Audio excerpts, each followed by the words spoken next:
So I'm glad you could join me. Do you want to tell us a little bit about what you do at University of Oklahoma?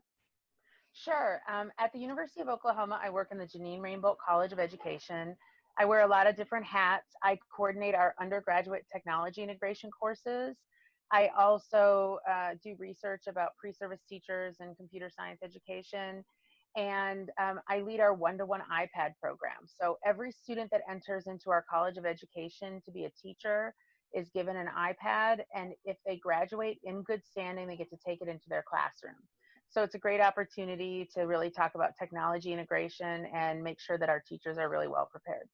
That's fantastic. That's very exciting. Yeah, it's been a real gift, and we're always thankful for our donors who make that possible. So you're going to share an activity that centers on kind of unplugged computer science, right?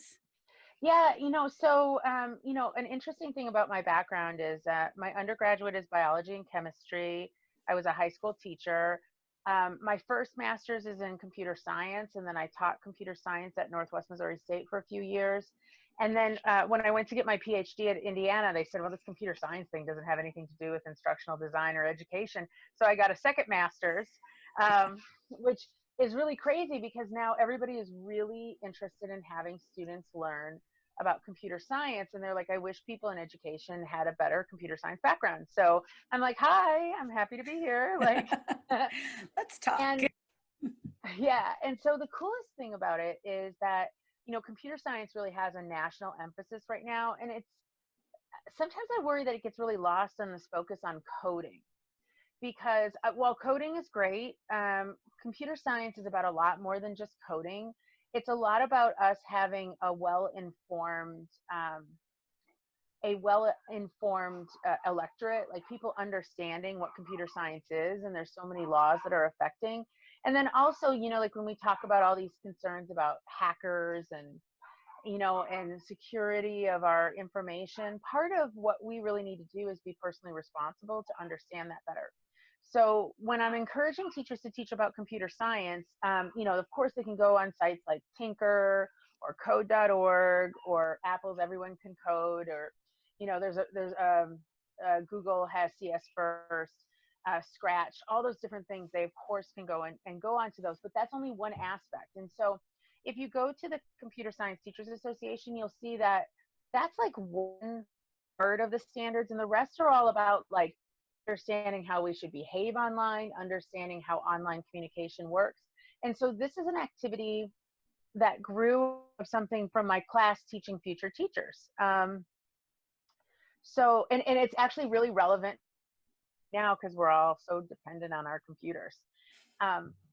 So what I found is a couple of years ago, John Oliver was on last week tonight, and he was telling people about how we needed to write letters to the Federal Trade Commission about how we needed net neutrality to be maintained.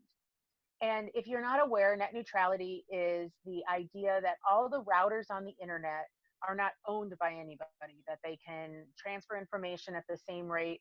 If you have to be a Cox customer or I'm trying to think of another company, Time Warner customer, in order to router, that everybody gets to use their router. And what that creates is this kind of rich network where if part of the network goes down, still communicate. So a lot of my students wrote a letter at John calling in order to say, we really need to protect net neutrality. And I asked, well, how do they said, well, I don't know. John Oliver told me to write a letter. And half the class said it was a good thing, the class said it was a bad thing. And so we started to talk about how do networks work. And so then we developed this activity. We do an class, but one of the things I'm hearing from parents is they wish that some of the activities would allow kids to run around a little bit more. And so what I did is I modified this activity to allow for a little bit of running. Ooh, so let me go ahead and show you my setup. So this is my front yard. Don't pay attention. We want to grow and grow. Oh, I think we lost you a little bit. Uh-oh. Can you see this? There we go. Yep. Okay. So this is my setup. This is my network. So all the cups are network routers that are on our network. And that's actually how the internet really is. It's just a series of routers that are connected throughout the world. And when we send a message, it goes back and forth across those routers. And the thing is that the message chooses whatever is the most efficient way to get to the location. So over here, I'm saying like this is home. This is like YouTube or Netflix, something that you want to have play at your house. And the other box over there is my house. And so this activity we have a little puzzle. And my puzzle, I'm going to take this back up so I can talk to you. So my puzzle, I have these, I made one of those rebus puzzles. If you've ever heard of what a rebus puzzle is, if you watch Ellen's Games of Games, it's those puzzles that have the pictures in them that you have to figure out. Oh, yeah. Yeah, and so what I've done is I've created some rebus puzzles, and you're having a blog go with this, right? You can give people the website. Yeah, we can definitely share the links. So I have these little rebus puzzles that are broken up, and there's 6 pieces to this rebus puzzle. And so I've made a little plastic baggie where I've put my puzzle in. So if I was playing this with some kids, hold on, sorry. So if I was playing this with some kids, what I would do is I would say, okay, guys, you each have a puzzle, and this is a race. And so what I'm going to do is I'm going to give you one piece at a time, and you have to choose the route through my series of cups. And you can't go the same way twice, and you have to choose the most efficient. If you notice, some of the cups were yellow. Those cups are routers that aren't working, so you can't go that way. So you have to choose a different path. The cool thing about this is a very inexpensive game, and so you can move the cups around. You could have more yellow cups, more green cups, so you can rearrange them each time. And so then what you would do is have the kids take all the pieces and reassemble them on the other side. So here's my trick. I kept 2 pieces in my pocket. And so when they get to the other side, they're not going to be able to solve the puzzle. And they're going to say, the pieces are numbered. I'm missing 4 and 1. And so that's actually how a router works as well, because when you send a message to say like Netflix and say, I want to watch this movie, it comes in packets and then it reassembles it on the other side. But if there's a packet missing, you have to say, hey, Netflix, I'm missing number 1 and number 4. Would you send them again? And you have to wait until that comes. Do you know? And the thing is that how do we experience that? That's the terrible, terrible buffering. Oh, the That is dreaded buffer bar. exactly. And so when we think about right now with everyone using the internet, buffering can be caused when the packets aren't delivered correctly, or when the network is very congested, and so those routers are busy. And so what we have to do then is ask for those packets again. So we say, hey, could you send them again? So that takes a little bit of time.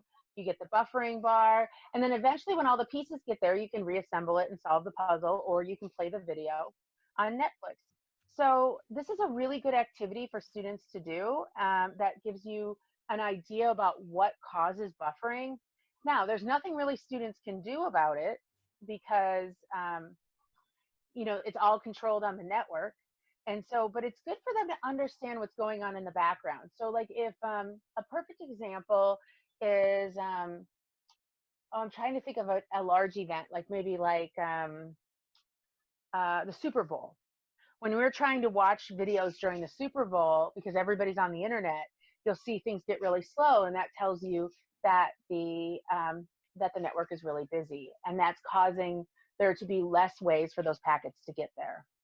So on your website, I've included a video that's from code.org that explains how packets work, and also another classroom activity that has how this activity kind of works and that you could try out with your kids. I wish I had some kids that I could make run back and forth, but unfortunately, my dog didn't listen well enough in order to be able to solve puzzles. So Yeah, nothing's worse for buffering when you've got the animals running between the. well, I'll tell you, actually, I set this up before you called, and all my cups had blown into the street. So there is Oklahoma wind as well. So, while you might have been listening to this thinking, gosh, that seems really complicated, all the directions will be found on your blog and you can refer to them and kind of get an idea. But don't waste this opportunity to talk to kids about their activities online. How do we be kind to each other? How do we make sure to protect our security, not allow our passwords to be stolen? This is just such a great opportunity to really have those conversations. And while you're doing it, you're going to be teaching about computer science.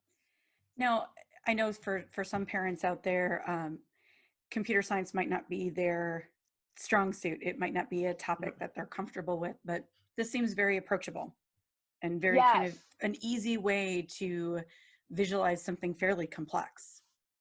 Definitely. But the one thing to remember is especially that computer science is about how we use computers and about ethical concerns about computers. And so if you're not comfortable with the technical side of computer science, take this as an opportunity to have conversations with kids about how they're using the internet, if they've ever been bullied online, or maybe have them think about, is it right? Like for example, in some countries, there's cameras all over that are recording your face. Is that right? Or how do we protect our identity online? How do we keep people from impersonating us online? Those kinds of conversations are equally as important as technical ones. Hmm. And I like that you've got the puzzles in there because you can even practice some of that computational thinking and problem solving as part of this as well. Yeah, and I purposely used a Rebus puzzle because I know that like people watch Ellen's Games of Games. And so, while we're learning at home, one of the things is I think a lot of times people are really trying to be academic. They're trying to do a quiz and they're trying to do this, but I think about my own growing up. My parents play Yahtzee every single night and Farkle every single night. And I didn't realize until I got to be an adult about all the academic skills I was learning there. I'm very quick at adding numbers, especially up to six. I'm, I can look at a set of dice and, kind of, call out, oh, how many pairs I have or whatever. And I do a lot of adding very quickly. And that was all because we played those kinds of games. So don't be afraid to like, do things like playing Yahtzee or Farkle or 24. All of that is computational thinking, which reinforces a lot of what your teachers are doing in school with your kids. Great. Well, thank you so much for taking some time and chatting with us and sharing these great ideas. I might go set up some cups in my yard and make my kids run back and forth. They've been playing a lot of Animal Crossing. It's time to get outside. Boy, everybody's playing Animal Crossing, right? Well, All right. Hey, thank you so much for inviting me. you're very welcome. You take care and stay safe and healthy.